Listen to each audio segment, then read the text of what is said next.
We're here with Erica Calardo, and she lives in Italy, in a city that's been around since the Renaissance and is known for empowering uh, women to paint. It's one of the few Renaissance areas where women were taught to paint, and this is where Erica lives. So, Erica, tell us about where you are and talk to us about your artwork and the Yeah. paintings Okay. behind So you. I live in Bologna, which is in northern Italy, and it's very ancient city. And as you said, it's very famous in art history because here we had a strong tradition of women painters.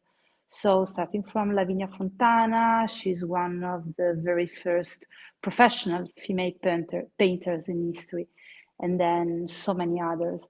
And so, yeah, I mean, I think there is this sort of magic in the air. We are surrounded by art. Even my studio is very ancient.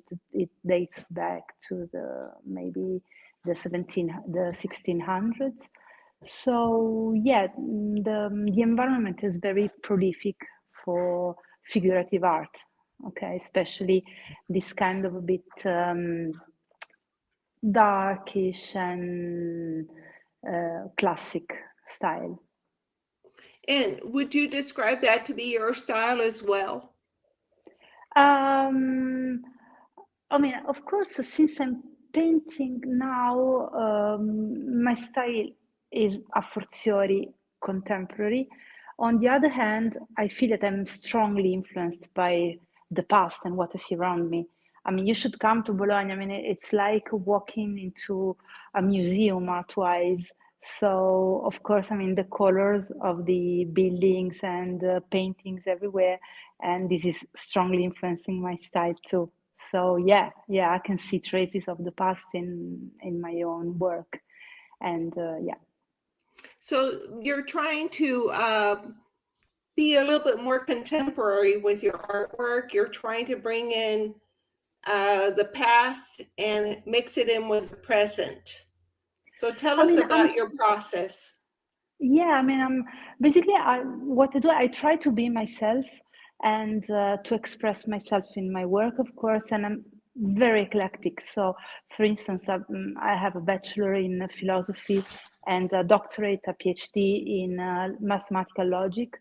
Plus, I've always been interested in music and art. So, I try to combine all these aspects of my personality and myself into my work. And of course, I mean, being so passionate about art history and especially dating back to Mannerism and Renaissance and the Baroque era, there are like, very strong influences, but they're more subconscious. I mean, there is nothing fixed like it changes all the time. So basically, as I say, I feel the need to combine all these different aspects of my personality and my interest in my work. So sometimes a piece starts in a more philosophical, let's say, way, like I think about something and then I try to convey it visually. Other times it just comes from my imagination or something I dream or something I read. So an impression I have, and then meanings come on afterwards. And I think this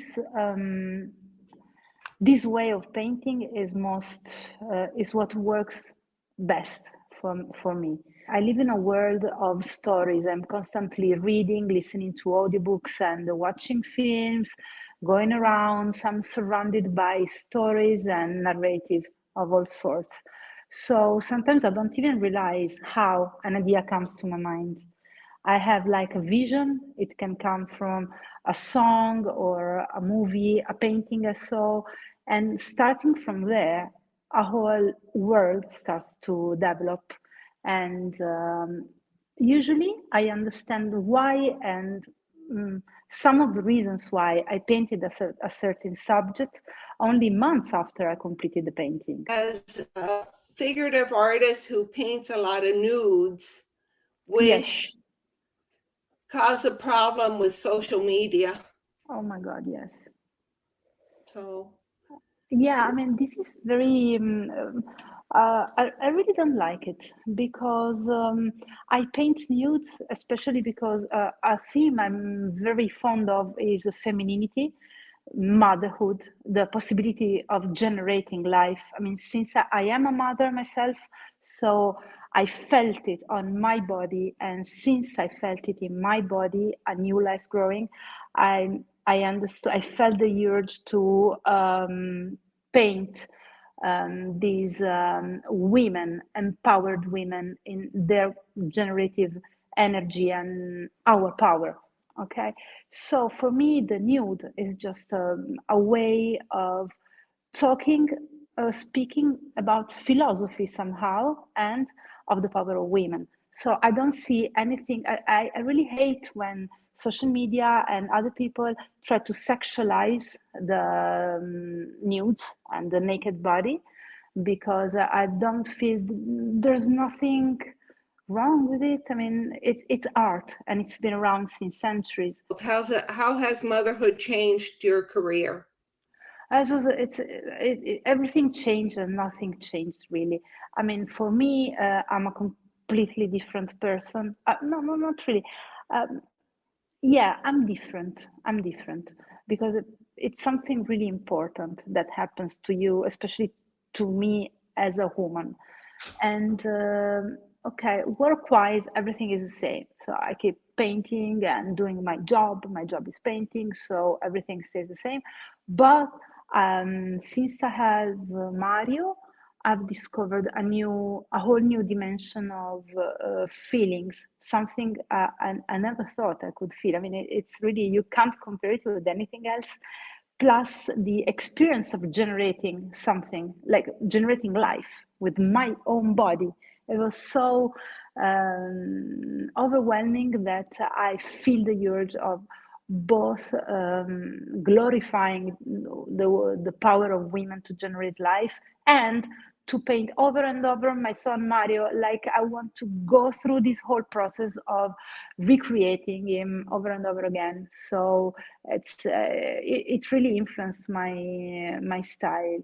It's one of my goals. When he was born, I told myself, okay, I have to paint at least two portraits of Mario each year, because I want him. It's like my visual diary for him. I want to show the love I have for him, and also I want him to be part of my working life, even when I'm not with him. So yeah, hopefully he'll have tons of portraits starting from few months old to as long as To I'm all here. grown up. Anything else you'd like to mention? Only one thing that I'm very passionate about, to all those people, because to all those people who always wanted to paint. But I mean, even if you haven't attended like a proper art academy or stuff, or you feel you're too old to do it, each time every time I can, I say this: it's never too late to start, and there is no specific path to pursue a career in art. So just get serious and start working, and everything is possible. I Well, mean, thank you. All right, so we'll talk again soon. We'll have some more meetings in the near future. Thank you for visiting with us today.